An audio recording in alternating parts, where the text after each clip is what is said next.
할렐루야. 우리 하나님을 찬송합니다. 하나님께서 우리를 사랑하시고 독생자를 보내시고 우리를 구원하시고 오늘도 우리의 생명을 붙잡고 계십니다. 꿀송이 보약 큐티 2023년 2월 18일 목요일 말씀을 시작하겠습니다. 오늘은 민수기 33장에서 마지막 36장까지의 말씀을 읽도록 하겠습니다. 슬로보아 딸들의 믿음. 민수기 36장은 하나님 말씀에 대해서 슬로보아스의 5 딸들이 보여주는 믿음으로 끝나고 있습니다. 이스라엘 백성들의 믿음이 광야 40년을 거치면서 많이 성숙해졌습니다. 그 초창기에는 믿음이 없어서 가나안은 들어가면 우리가 막 저들의 밥이다.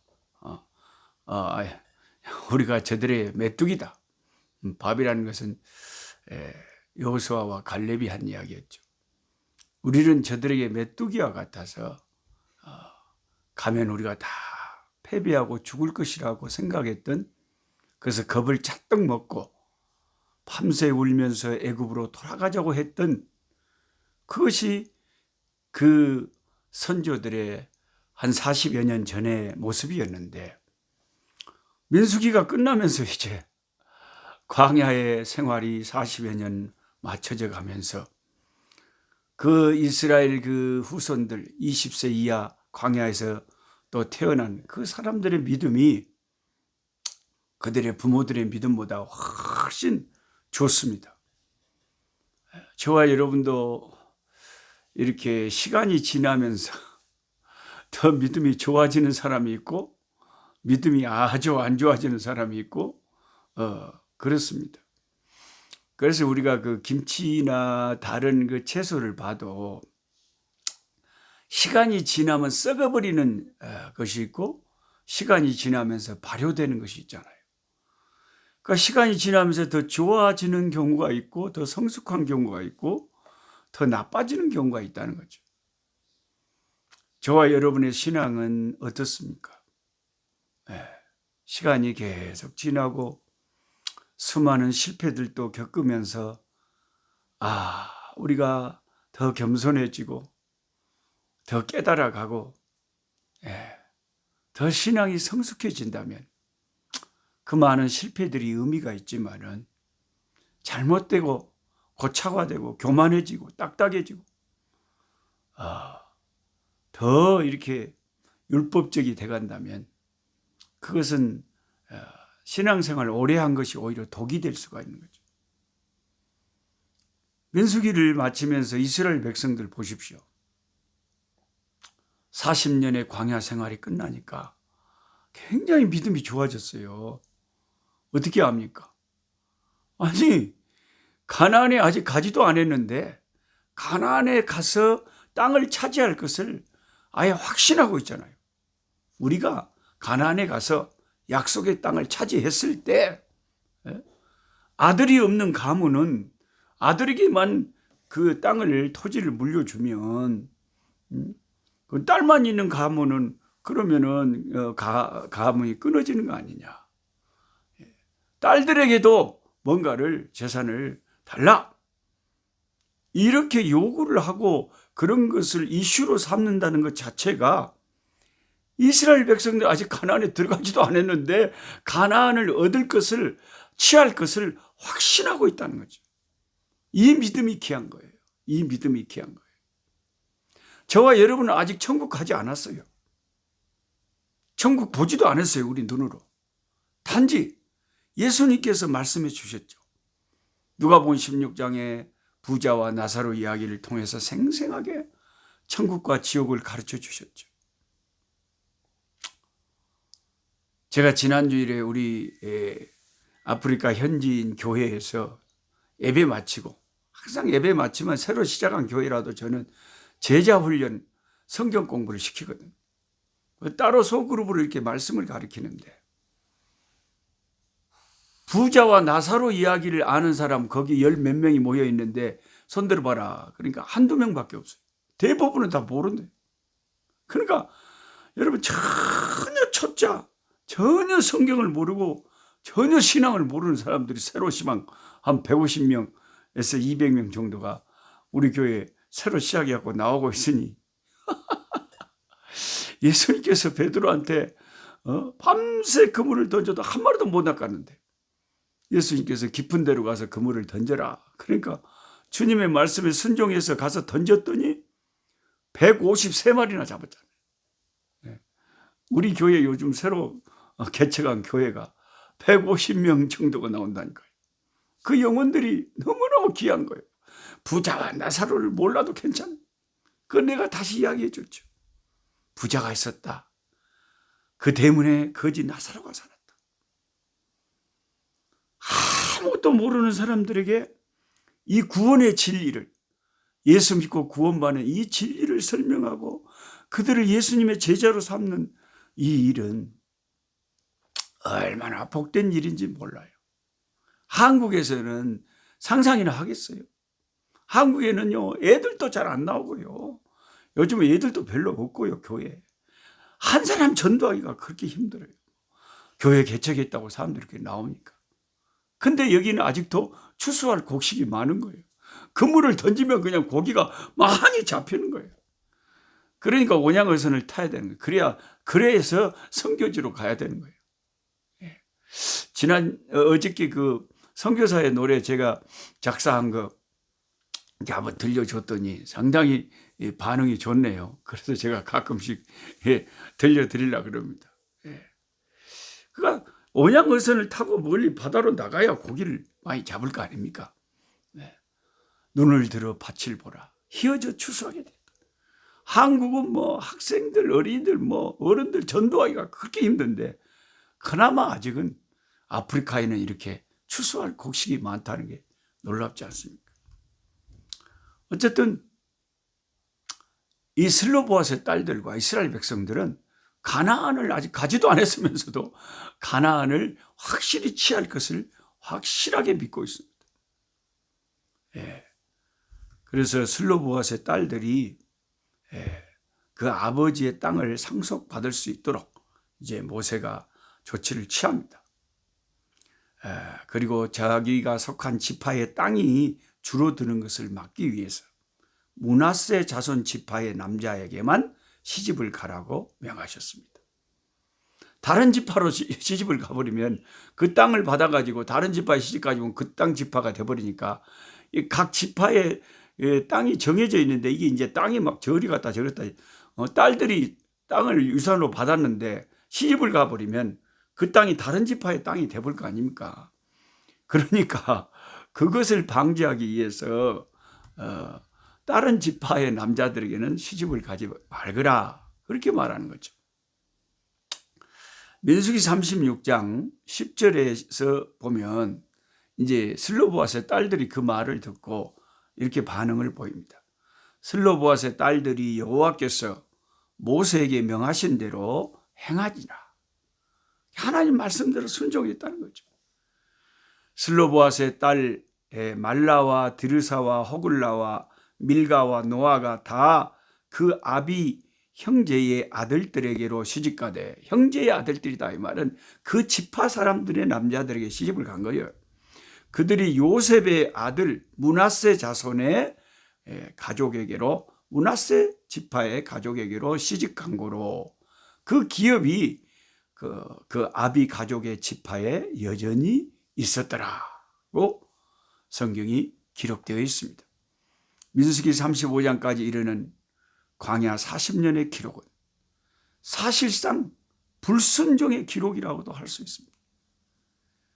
비판하고 험담하고 불평하고 거역하고 반역하고 그런 내용들로 가득 차 있잖아요. 그런데 민수기를 마치면서 36장의 결론은 아주 아름다운 말씀에 순종하는 것으로 끝나고 있습니다. 슬로보아스의 5 딸들이 하나님의 말씀에 그대로 순종합니다. 딸들이었기 때문에 얼마든지 하나님이 도대체 어떤 분이시기에 아니 나의 결혼까지 다 참견하시느냐고 불평할 수 있었겠잖아요. 아니 다른 지파에 내가 사랑하는 남자가 있는데 뭐 그런 것까지 하나님 다 간섭하시냐고 반기를 들 수도 있잖아요. 나는 므낫세 자손의 남자는 아이고 매력도 없고 싫고 유다 지파의 남자가 좋다고 할 수도 있었잖아요. 우리는 자기 결혼에 대한 선택권, 인권도 없습니까? 라고 항변할 수도 있었잖아요. 그러나 슬로보아스의 5딸들은 일체 그런 말을 하지 않았습니다. 슬로보아스의 딸들은 믿음으로도 모범을 보여주었고 순종으로도 모범을 보여준 것입니다. 신약 시대를 살아가고 있는 저와 여러분들은 하나님이 우리에게 주신 말씀들, 명령들이 있습니다. 크게 2가지로 구분할 수 있는데 첫째는 복음적인 명령들이죠.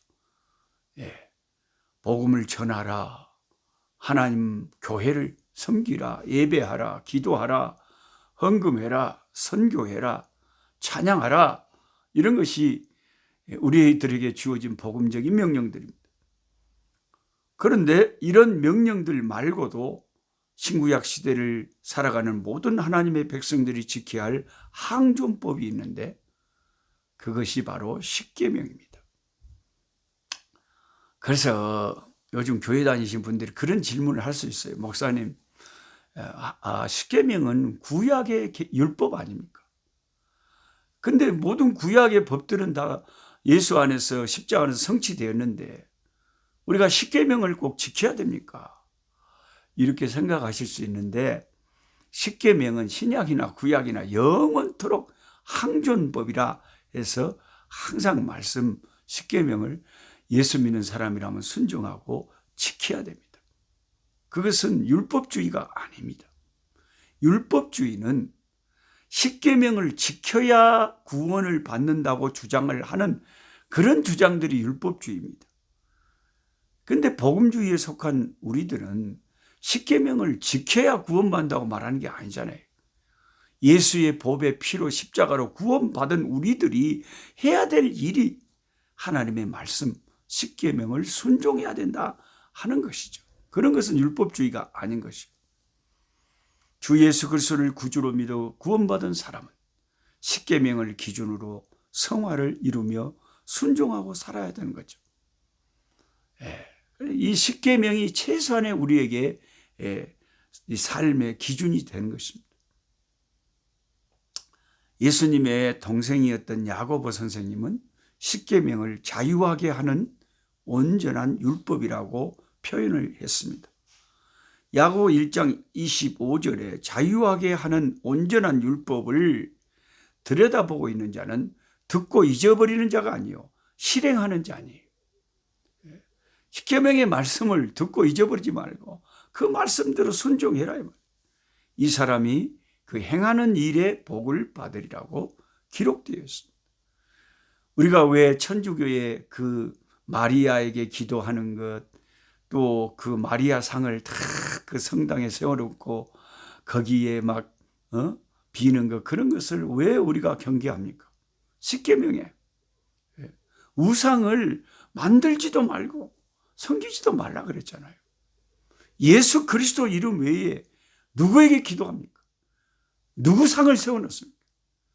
심지어 요즘에는 무슨 천안에 좀 이상한 그 기독교의 부류들이 나서가지고 뭐 세계에서 제일 큰 예수상을 세운다고 돈을 뭐 몇 조 원을 들여서 한다고 막 그런 것을 한다 그래요. 나 정말 안타깝습니다. 여러분, 예수님은 상을 세워서 조각을 세워서 무슨 브라질에 그런 뭐 상파울루에 세우는 그런 것처럼 그런 게 아니에요. 그게 다 천주교에서, 브라질은 천주교가 또 강하잖아요. 예수를 바라보면 우리들은 주님의 말씀 중심의 신앙생활을 해야지 뭔가를 눈에 보이는 무슨 그 상을 세워서 예수님의 그래서 영광을 받습니까? 상 세운다고. 우리가 뭐 불교에 부처상 세우듯이 그래야 되겠어요? 그런 것을 말씀 중심의 신앙을 갖고 있는 바로 예수 믿는 우리들이 싫어해야 그런 시루에 우리가 휩쓸려 가지 않는 것입니다. 요한 사도는 요한일서 5장 3절 하나님을 사랑하는 것은 우리가 그의 계명들을 지키는 거다 그랬어요. 그러니까 항존법 구약의 말씀이라도 10계명은 우리가 지켜서 하나님을 사랑하는 모습을 보여드려야 되는 것입니다. 저는 예수님을 믿기 전에 기독교인들이 교회 매주 일요일마다 교회 가서 예배 드리는 것을 저는 깝깝하고 답답할 것이라고 생각했어요. 일요일만 되면 어디 가서 공차고 놀고 그래야지. 그 아까운 시간에 교회 가서 그 귀한 시간을 보낸다는 게 저는 상상도 못했어요. 근데 제가 예수님을 믿고 은혜를 받고 보니까 어디 놀러 가는 것보다 하나님 교회 가서 예배 드리는 것이 나는 크게 좋아요. 하나님의 백성은 그렇게 하나님의 말씀이 율법이 무거운 것이 아니고 기쁨이 되고 감사가 되고 하고 싶어지는 기쁨으로 순종하는 것이죠.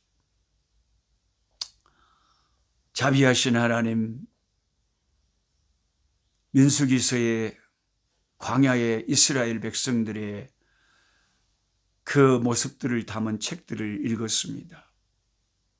민수기서가 아름다운 순종과 믿음으로 끝이 남을 감사합니다. 험한 광야의 길 40년을 지났을 때 그들의 믿음이 많이 성숙했습니다. 그들은 가나안을 차지할 것을 이미 알고 있습니다. 슬로보아스의 딸들도 아름답고 귀합니다. 모세를 통해서 주신 말씀 전혀 불평하지 않고 자기들의 결혼의 참 대상의 선택권이 좁아졌지만 그들은 주님의 말씀에 그대로 순종하였습니다. 아버지, 우리가 하나님 말씀대로 살면 손해볼 것 같고 하나님 말씀에 순종하면 아버지 하나님 여러 가지로 제약이 따르지만 기쁨으로 순종하기 원합니다. 그래서 주님을 사랑하는 모습을 순종함으로 보여드리기를 원합니다. 주를 믿는 백성들, 오늘도 이 험악한 세상에서 주여 성령으로 지켜 보호하여 주시고 강건케 하시고 낙심치 않게 하시고 모든 두려움에 많은 이유들이 있지만 그 모든 두려움의 풍랑 속에서도 주 예수 그리스도 선장 되시는 우리 인생의 키를 쥐고 계시는 주님을 바라보며 예수를 바라보며 소망을 갖고 낙심치 않고 항상 기뻐하고 범사에 감사할 수 있는 우리의 믿음 생활 되게 하여 주시옵소서. 예수님의 이름으로 기도하옵나이다. 아멘. 약한 자 힘주시고 강한 자 바르게 주한 자 정케함이 주님의 뜻이라. 해 아래 압박 있는 곳 주 거기 계셔서 그 팔로 막아 주시어 정의가